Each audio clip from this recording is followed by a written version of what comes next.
innovation is an idea plus the execution, which then creates some sort of value, right? So it's not a noun, it's a verb, right? So, so innovation is not a thing, but it's what we do. An idea alone is not innovation. So people sometimes go, oh, that person's got really innovative ideas. Well, they're really creative ideas. And by the way, I'm not trying to school you. I got schooled in my show, so now I'm passing it on. So it's people have creative ideas, but they're not innovative ideas. And being able to wear jeans and have beanbags doesn't make us innovative either, right? There is a absolute execution component to it. And the execution component alone, and this is the other interesting part, if you take an amazing idea and execute, you've then got an invention, not an innovation. Because then you've created something, but has it found market yet? Has it added value yet? And so that's really interesting to really get clarity on, just even from a language perspective, when internally we want to build a culture to talk about, are we going to be innovative? Are we going to be an innovative organization and produce value? Even in my Contexty business, I constantly talk about it. I don't care about big data and this, that, and that. How are we helping to create value? And it absolutely applies here as well.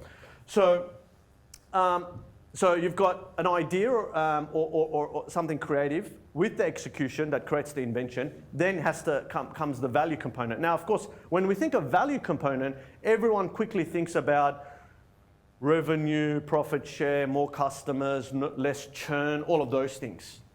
But here's the thing. Even if it was a failed experiment that we learned from, there was value, right? And so if we want to truly build an innovation culture, one of the things when I talk about the top 5 insights is we have to be a learning organization, which means we have to allow failure and we have to allow the unknown.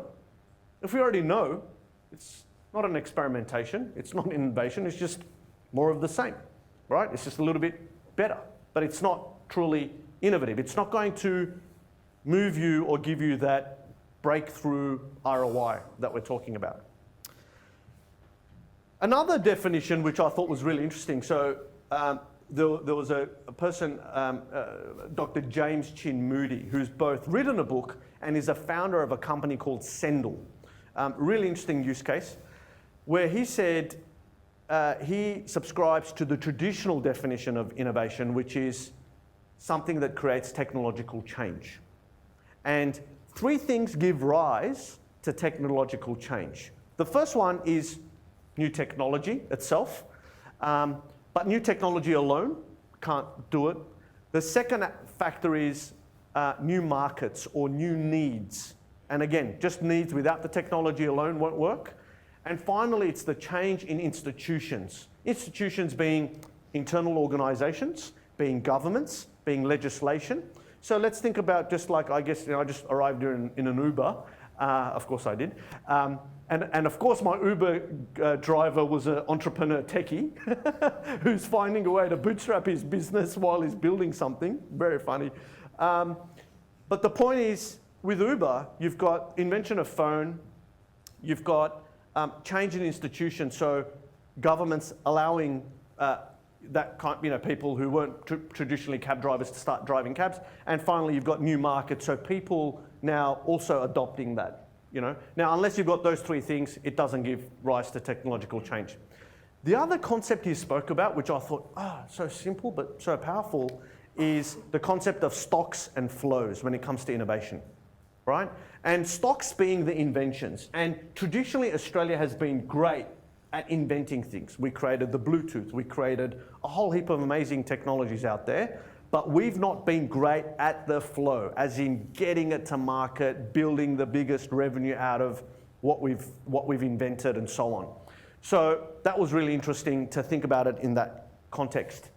And the final and third definition, if you like, or an approach to a definition was from Catherine Stace, who is the CEO of Cure Brain Cancer Foundation. She works with Professor Charlie Teo. I was lucky enough 3 years ago, I was invited at an all-day workshop for 2 days actually, where I got involved with a whole bunch of brain surgeons globally that were rethinking about how do they fast track, finding a cure for brain cancer. They had all these big brain PhDs, and then they invited me as the troublemaker, and trouble did I create, which is good.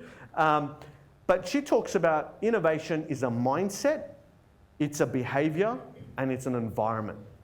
And that's quite a deep way to think about it. It's a mindset, meaning we don't want to be limited in our old ways. We recognize that change is inevitable, and we might as well be on top of it. It's a behavior, meaning we are open to allowing one another's voices to be heard. We lead in a compassionate way. Even if you're not the yap speaker like the guy on stage right now, you should have a voice within your team or your environment. So it was interesting just getting to see a preview of your approach to communication, that it has to be bi-directional and be open and so on. So behavior is important, and environment is important. So the environment in which we operate in. For example, you can't take a really large historical company and create a business unit and say that's our innovation unit and leave it in the middle of the business and surround it with all the red tape that surrounds the rest of the business that have a lot of knowns and a lot of history and so on. So there's a concept of talking about leading from the edge or innovation from the edge, which means take that unit, put it outside of the traditional business, because you need to create the right environment for innovation to happen. So anyway, that was some perspective for you to think about innovation.